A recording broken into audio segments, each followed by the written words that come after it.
अस्सलाम वालेकुम स्टूडेंट। हम डिस्कस कर रहे हैं बायनोमियल थ्योरम। और बायनोमियल थ्योरम में हमने प्रीवियस लेक्चर में थोड़ा सा उसको डिटेल के साथ देखा था कि बायनोमियल कब किस तरह से काम करता है और बायनोमियल एक्सपेंशन क्या होती है। ठीक है। अच्छा, अब इस लेक्चर में हम ये डिस्कस करने जा रहे हैं कि हमें बायनोमियल की ज़रूरत क्यों पेश आई। ठीक है। उसके लिए हमने प्रीवियस लेक्चर में एक एग्जांपल ली थी जिसमें हमने कहा था कि अगर a प्लस एक्स हो, आपके पास स्केयर हो, तो वो आपके पास इक्वल आएगा A square plus 2ax plus B square. ये हमारे पास फर्स्ट नंबर पे एक एग्जांपल थी या ठीक है। और सेकंड नंबर पे हमने लिखा था a plus x raise to the power 3 is equals to a cube plus 3a square x plus 3a x square plus x cube. ठीक हो गया। तो ये तो स्टूडेंट आप छोटी क्लासेस ये पढ़ते आ रहे हैं कि ए प्लस, सपोज कर आपको फार्मूला पता है ए प्लस बी होल स्क्वायर ए प्लस बी होल क्यूब, ये आपको सारे फार्मूलाज पता है। ठीक है। अगर लेट से आपके पास इस तरह से पावर 4 आ जाए, तो आपको अब इसका डायरेक्ट फार्मूला नहीं आता, तो उसके लिए आपको क्या करना पड़ेगा, इसकी पावर को ब्रेक करना पड़ेगा A plus x whole square, और इसको मजीद सिंप्लीफाई करेंगे तो A square plus 2ax plus B square, और इसको भी आप A square plus 2ax plus B square करेंगे। इसको मजीद सिंप्लीफाई करेंगे तो आपके पास यहाँ पर कोई ना कोई फार्मूला आ जाएगा। ठीक है। उसी तरह अगर पावर आ जाए आपके पास 5, लेट से यहाँ मैं बात करता हूँ कि अगर आपके पास पावर आ जाए 5 A plus x raise to the power 5, तो ये अब मजीद मुश्किल हो जाएगा। उसी तरह अगर आप इसको मजीद इसकी पावर को एक्सटेंड करें तो ये मजीद आपके पास क्या हो जाएगा, डिफिकल्ट हो जाएगा। क्योंकि ये तो आसान था, हमें पता था कि A square plus 2ax plus B square और ए प्लस बी या ए प्लस एक्स का होल क्यूब भी इसकी इक्वल आ गया। लेकिन जैसे जैसे पावर बढ़ती जा रही है, फार्मूले की जो टर्म्स हैं वो ज्यादा होती जा रही हैं और फार्मूला याद रखना भी मुश्किल होते जा रहे हैं। ठीक हो गया।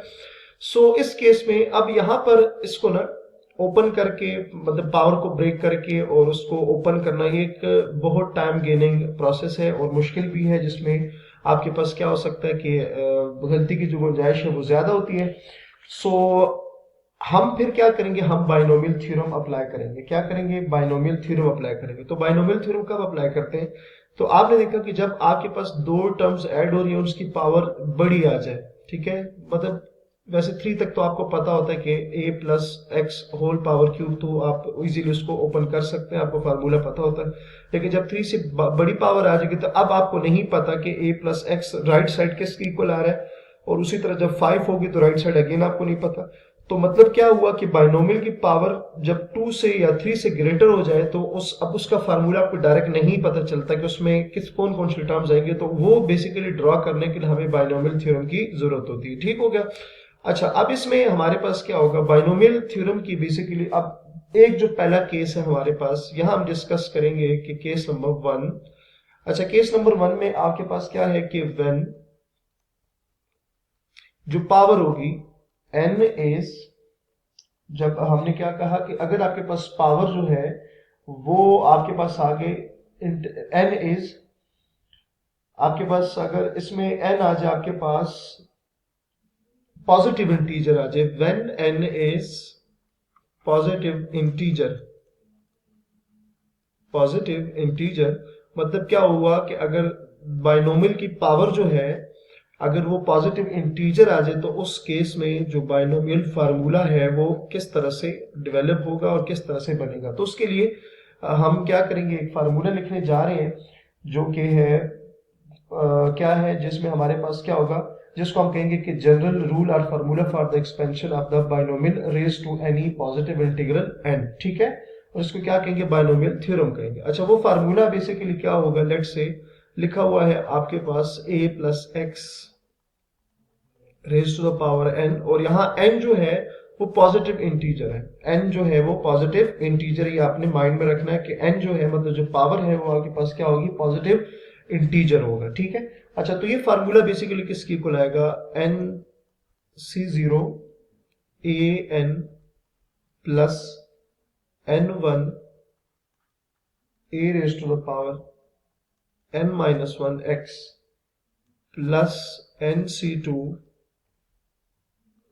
a n minus 2 x square plus up to so on plus n into nc r minus 1 into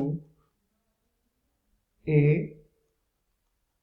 n minus r minus 1 x r minus 1 plus ncr a n minus r x r plus up to so on plus nc n minus 1 into ax n minus 1 plus ncn into x raised to the power n r, या आप इसको लिख सकते हैं कि ये basically दूसरे की नोटेशन है बाइनोमियल थ्योरम को लिखने का, कि आपके पास a plus x raise to the power n वो इक्वल आ जाएंगी is equals to summation r from 0 to n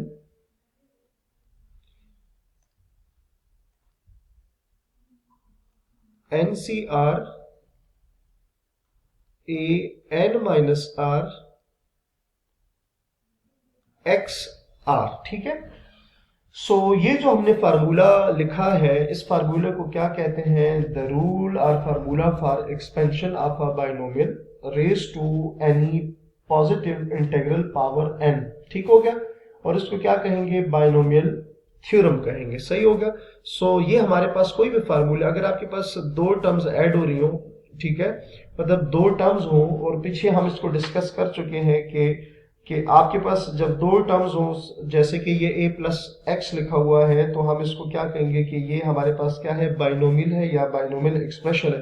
फिर जब हमने एक फार्मूला ओपन किया था, ठीक है, लेट से यहाँ पर हम बात की थी हमने पीछे किसी लेक्चर में, जहां पे हमने कहा था कि अगर पावर आपके पास इस तरह से आ जाए, मतलब ये देखिए a plus x raise to the power 2, तो हमने जो राइट साइड थी इसकी, ये जो आपको राइट साइड नजर आ रही है, इस राइट साइड को हमने क्या कहा था? Binomial expression of the binomial a plus x. हमने इसको क्या कहा था? बाइनोमियल एक्सप्रेशन, या sorry binomial expansion of the binomial a plus x raise to the power 2, हमने इसको बोला था।